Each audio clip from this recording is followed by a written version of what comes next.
Hi everyone, আজকের দিনটা শুরু হয়েছে ভগবানের নাম নিয়ে।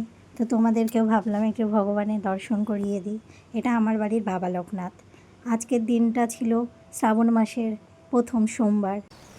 আজকে সকাল থেকে উঠে দেখি ওয়েদারটা ভীষণ মেঘলা আর প্রচণ্ড বৃষ্টি হচ্ছে। এক সেকেন্ডের জন্যও আজকে বৃষ্টি থামেনি।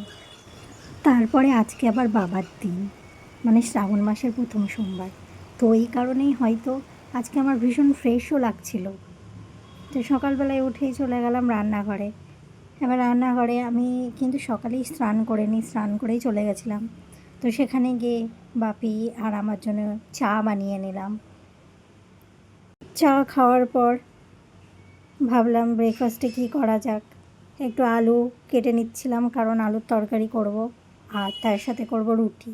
মানে আজকে আমাদের ব্রেকফাস্টে হবে আলুর তরকারি আর রুটি। ব্রেকফাস্ট করে চলে এলাম ঠাকুর ঘরে। ভাবলাম আজকে যেহেতু বাবার দিন, তো সকাল সকাল পুজোটা করে নিই। জানো তো, এর আগে আমি সকাল সকালই পুজোটা করতাম, কিন্তু কিছুদিন হলো আমি আর সকালে পুজো করছি না। সেই আমার পুজো দিতে দিতে দেরি হয়ে যায়। তো ভাবলাম আজকে সকাল সকাল পুজোটা করে নিই। ওই কারণে আমি ঠাকুর ঘরে চলে আসি। এবার প্রথমে ঠাকুর ঘরটা মুছে নিচ্ছিলাম।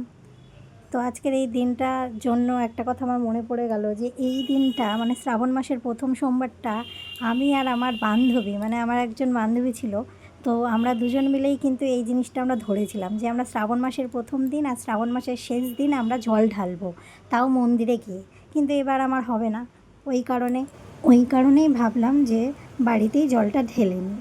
দেখো, বাড়ির পুজো আর মন্দিরের পুজোর মধ্যে সেরকম কোনো তফাৎ না, সেটা তোমার মনের ব্যাপার।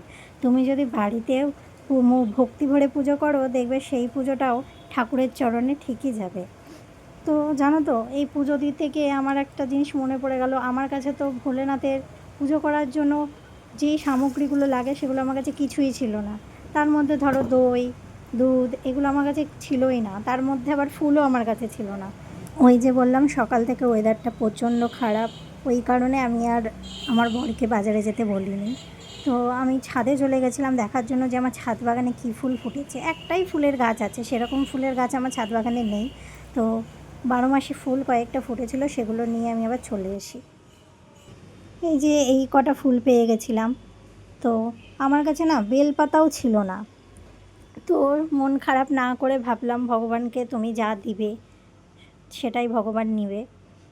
আর এটা তো ভোলেনাথ, ভোলেনাথ ভোলেনাথ তো অল্পতেই সন্তুষ্ট হয়। তুমি তার মাথায় শুধু জলই ঢালো না কেন, তাতেই সে সন্তুষ্ট। তো সেটা ভেবেই আমি ভোলেনাথকে স্নান করাতে যাই। এবার স্নান করাতে করাতে জানো তো, আমি গঙ্গা জলের সাথে কালো তিল মিশাই, কারণ তো এটা আমি দেখেছিলাম একটা ভিডিওতে, যে গঙ্গা জলের সাথে কালো তিল মিশিয়ে ভগবান শিবের স্নান করানো। তো এই কারণেই আমি এটা, যখনই আমি ভগবানকে স্নান করাই, মানে বাবা ভোলেনাথকে যখনই আমি স্নান করাই, তখনই কিন্তু আমি এই কালো তিলের সাথে মানে দুধ, গঙ্গা জল মিক্সড করে তারপরে আমি স্নান করাই। কিন্তু আজকে ওই যে বললাম, আজকে ওয়েদারটা প্রচণ্ড খারাপ থাকায় আমার বরকে আমি আর বাজারে পাঠাতে পারিনি যে আমাকে একটু দুধ এনে দিবে, দই এনে দিবে। এইগুলো ছাড়াই আজকে আমাকে ভগবানকে স্নান করাতে হচ্ছে। বাবাকে স্নান করাতে করাতে আমার কত পুরনো কথা মনে পড়ে যাচ্ছিল, যে আমরা দুজন মিলে, মানে আমি আর আমার ওই বান্ধবী যার কথা বললাম, যে আমরা দুজন মিলে এই প্রথম দিনটা আমরা আবার নতুন ড্রেস পরতাম। মানে আমরা না এই শ্রাবণ মাসের প্রথম দিনে মন্দিরে গিয়ে জল ঢালবো বলে আমরা নতুন নতুন ড্রেস কিনতাম। তো বাবার তো সবুজ কালার ভীষণ পছন্দের, তো আমরা দুজন মিলে না সবুজ কালারের ড্রেস কিনতাম। তোমাদের সাথে কথা বলতে বলতে আমার বাবাকে স্নান করানো হয়ে গেছে। আর এই আমি না আগে স্নান করিয়ে বাবাকে না মুছে রাখতাম না। তো আমারই একটা ননদ, মানে ছোটো ননদ, হ্যাঁ, সে খুব বাবার ভক্ত। সেই আমাকে একদিন বলেছিল যে তুমি না বাবাকে স্নান করানোর পর বাবাকে মুছে রাখবে, কারণ বাড়ির ভোলেনাথকে সবসময় মুছে রাখতে হয়।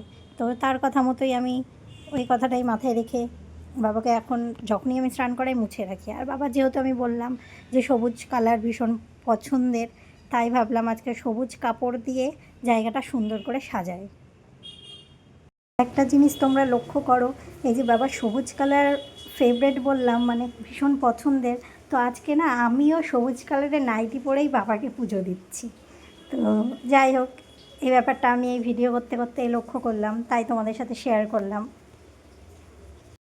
যেহেতু এখন আমি ভিডিও করছি, তাই ভাবলাম তোমাদের সাথে আমার এই সমস্ত কাজগুলি শেয়ার করি। তাই বাবার এই পুজোটা তোমাদের সাথে শেয়ার করে নিলাম। আর তোমাদের সাথে কথা বলতে বলতে আমার বাবার পুজো তো দেয়া হয়েই গেল। এরপরে আমার অনেক কাজ ছিল, আমাকে রান্না করতে হতো। যেহেতু অনেক বড় ভিডিও হয়ে যাবে, ওই কারণে আর আমি বাকি কাজ তোমাদের সাথে শেয়ার করিনি। তো আজকে যেহেতু বাবার দিন, বাবার পুজো, ওই কারণে বাবাকে দিয়েই শেষ করছি। তো কেমন লাগছে আমার বাবাকে একটু দেখে তোমরা জানাও। তো আজকের মতো এইটুকু, দেখা হচ্ছে আবার পরের ভিডিওতে। সবাই ভালো থাকবে, সুস্থ থাকবে। সবাই বলো Har Har Mahadev. Tata, bye bye সবাইকে।